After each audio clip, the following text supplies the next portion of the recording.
नमस्कार, मैं हूं नेहा पांडे और स्वागत करती हूं आप सभी का इंक पब्लिकेशन के स्टॉल पर। आज मेरे साथ मौजूद हैं मार्टिन फैसल जी और ये मेरा सौभाग्य है कि आज उनके साथ मैं एक इंटरव्यू लेने जा रही हूं। आप सभी इन्हें एक सामाजिक कार्यकर्ता के रूप में तो जानते ही हैं, लेकिन आज हम उनसे बात करेंगे एक कवि, एक लेखक के रूप में और निसंदेह एक शायर के रूप में भी। तो चलिए शुरुआत करते हैं मार्टिन फैसल जी।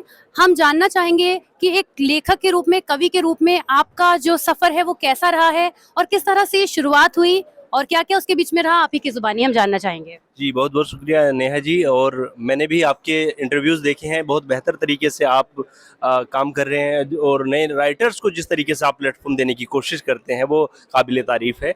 दरअसल क्या है कि हम जो समाज में करते हैं, समाज की जो चीज़ें बेहतर करने का प्रयास करते हैं, अगर उसी को हम महसूस करके उसको एक लेखनी का विषय बना दें तो वो हकीकत में एक रियल लगता भी है और वो लोगों के दिल तक छूता है। तो कॉलेज दिल्ली यूनिवर्सिटी से पास आउट होने के बाद में हमने जो है सामाजिक चीज़ों में काम करना शुरू किया और उसी दौरान जो है जो हमारे एहसास रहे उनको हम लिखते रहे। तो जैसे कि एक बार एक रचना लिखी थी कि अपने एहसासों को वो अगर लिखता नहीं है, तुमको लगता है उसका कोई रिश्ता नहीं है। अपने एहसासों को अगर वो लिखता नहीं है, तुमको लगता है उसका कोई रिश्ता नहीं है। नज़र के सामने सभी चीज़ें जाती हैं परोसी, कसूर तुम्हारा है जो तुम्हें दिखता नहीं है। वाह वाह, बहुत खूब, बहुत ही खूब। अ, खाके मुल्क से मोहब्बत सबको होती है, तुझको होती तो कोई फरिश्ता नहीं है। तो ये जो है सियासी लोग तो लाशों पर भी सियासत करते हैं, पालतू सांपों का जहर अक्सर दिखता नहीं है। तो ये जब हम पॉलिटिक्स को नज़दीक से देखते हैं, उसकी बुरी चीज़ों को देखते हैं, तो हमारे भीतर एक आम इंसान के भीतर जो एक ख्याल आता है, उसको एक हम ज़ाहिर करने का प्रयास करते हैं। आपने जो जो कुछ भी आपने लिखा है जी। काव्य के रूप में है या लेख किस रूप में वो है, हम ये आपसे जानना चाहेंगे। मेरी किताब आबि रवां वो 2019 के आखिर में आई थी, जिसका मकसद यही था कि किस तरीके से समाज के उस विभाग पर, उस डिपार्टमेंट पर, उन लोगों पर गौर किया जाए जहाँ पर नज़र नहीं पहुँच पाती है। तो उस किताब को लिखा और किताब में भी एक कविताओं को हमने इस तरीके से शामिल किया ताकि लोगों की दिलचस्पी बनी रहे, लोग उस चीज़ को समझें कि हाँ, एक हमारी जो जर्नी होती है लाइफ की, उसके दौरान ही हमारे जैसे मूवी में कोई गाने को लाया जाता है इंटरेस्टिंग करने के लिए, उसी तरीके से ये हमारी आबि रवां कंप्लीट हुई। और यकीनन जिस तरीके से वो लोगों के पास पहुंची और उनके जिस तरीके से रिस्पॉन्स आया, वो हमें बड़ा खुश करने वाला था। और सबसे अच्छी चीज़ है, उससे लोगों के अंदर पॉजिटिव बदलाव हमने देखने को मिले। अभी जैसे हाल फिलहाल का जो माहौल, हम कहते हैं कि चीज़ें बेहतर नहीं है, तो उस पर मैंने कोई कुछ पंक्तियाँ थी कि हाथ मिलाकर नहीं गले लगाकर देखो, हाथ मिलाकर नहीं गले लगाकर देखो, सुकून है क्या किसी को चाह कर देखो, अभी भी मोहब्बत बहुत है मुल्क में मेरे, सियासत से जरा नजर हटा कर देखो। बहुत खूबसूरत कैसे आपने इसको परिभाषित किया है। मैं जानना चाहूंगी कि आपका जो पसंदीदा विषय है, फिर भी देखिए आप सभी विषयों पर लिखते हैं, आप एक सामाजिक कार्यकर्ता भी हैं, तो आप उस दर्द को भी महसूस करते होंगे, उस प्रेम को भी महसूस करते होंगे, सब तरीके की संवेदनाओं के आप अक्रॉस आते हैं, लेकिन फिर भी ऐसा कौन सा विषय है जिस पर लिखते हुए आपको सबसे ज्यादा खुशी का अनुभव होता है? पसंदीदा विषय तो मेरा हकीकत में समाज को एक बेहतर राह देने का रहता है, ताकि मैं उनके लिए कुछ काम भी करता रहूं तो मेरी भी सीख में इजाफा होता रहे। लेकिन जैसे कि मैंने अभी एक चीज़ है कि अभी हमने एक लड़कियों की लाइब्रेरी शुरू की। उसका मकसद यही है कि लड़कियों को वो अपॉर्चुनिटी ऐसी जगहों पर नहीं मिल पाती पिछड़े इलाकों में जो वो डिजर्व करती हैं। और हकीकत में जिस तरीके से हम देखते हैं कि किस तरीके से वो टॉप करती हैं, तो उनके लिए अगर हम एक प्लेटफॉर्म सेट करें तो उनको बड़ा फ़ायदा हो सकता है। तो हमने जो है 1 साल पहले लड़कियों की लाइब्रेरी शुरू की जो बिल्कुल निःशुल्क है, उससे उनको हेल्प हो सके। और उसके ऊपर अगर इस विषय के ऊपर मैंने लाइन लिखी थी, हंसकर अगर बातें करें हमेशा चहक देती है, दरख्त से ही जुड़कर कलियां महक देती है, मौजूदगी बिन इनके तस्वुर जहां का नहीं, जुल्म हो अगर बेटियों पर जन्नत भी दहक देती है। बहुत ही खूबसूरत और बहुत ही शानदार ये पहल आपने की है, इसके लिए भी मैं आपको बहुत बहुत शुभकामनाएं देती हूँ।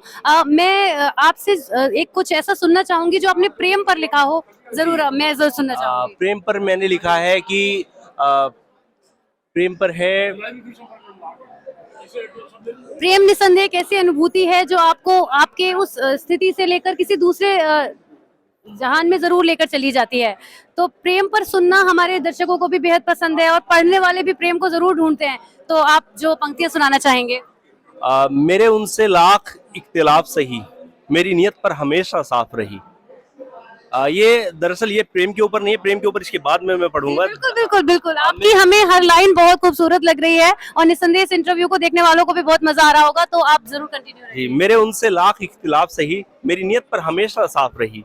लोगों ने तरबियत के मुताबिक वफाई की, मेरे यहाँ हर साजिश की सजा माफ रही। वाह वाह वाह वाह, जरूर इन लाइनों को प्लीज रिपीट कीजिएगा एक बार। मेरे उनसे लाख इख्तिलाफ सही, मेरी नीयत पर हमेशा साफ रही। लोगों ने तरबियत के मुताबिक वफाई की, मेरे यहाँ हर साजिश की सजा माफ रही। और अक्सर क्या होता है, प्रेम के ऊपर आपने जिक्र किया, तो प्रेम में क्या होता है कि अगर हमारे बीच में डिफरेंस आ जाता है तो हम क्या होते हैं, हम एक पक्ष को गलत बताना शुरू कर देते हैं, चाहे वो लड़के को बताएं या लड़कियों को बताएं। वैसे लड़कियों को ज़्यादा टारगेट किया जाता है इस चीज़ के ऊपर। तो इस पर ये पंक्तियाँ ये प्रेम पर है, ये कि उसे इल्ज़ाम क्या दूं बदल उसके जाने का, उसे इल्ज़ाम क्या दे बदल उसके जाने का, नहीं ये काम बाकी रहा सबके निभाने का। मायूसी कुफ्र है इश्क में यूं लाजिम करें, लहरों का तो काम है साहिल पे आने जाने का। वाह वाह वाह, बहुत खूब, बहुत सुंदर। और एक और आपने प्रेम की जब बात कही है तो प्रेम पर एक है कि अक्सर होता क्या है कि जब ये एक टफ पीरियड होता है जब लड़के लड़कियां अलग होते हैं, और उस वक्त पर जो है हम एक दूसरे को समझे बगैर एक दूसरे की खामियों पर बात करना शुरू कर देते हैं। वहां से इल्जाम शुरू हो जाते हैं, वो एक वक्त होता तो है। उस पर जो है ये है कि आखिरी सवाल कर वो यूं रुखसत हुए, आखिरी सवाल कर वो यूं रुखसत हुए, एक मकान की जैसे दो अलग छत हुए। दिलो बेचारों की तो कोई गलती न थी, मुजरिम तो हाथ थे वो जो दस्तखत हुए। बहुत खूब, मुजरिम जो हाथ थे वो जो दस्तखत हुए, क्या बात है। और बहुत खूबसूरत आपने समा बना दिया है अपने लफ्जों से, अपनी गजलों से। और बहुत बहुत शुभकामनाएं मैं आपको देती हूँ आपके आगे आने वाले संग्रहों के लिए, जो भी आपका प्रकाशन होने वाला है।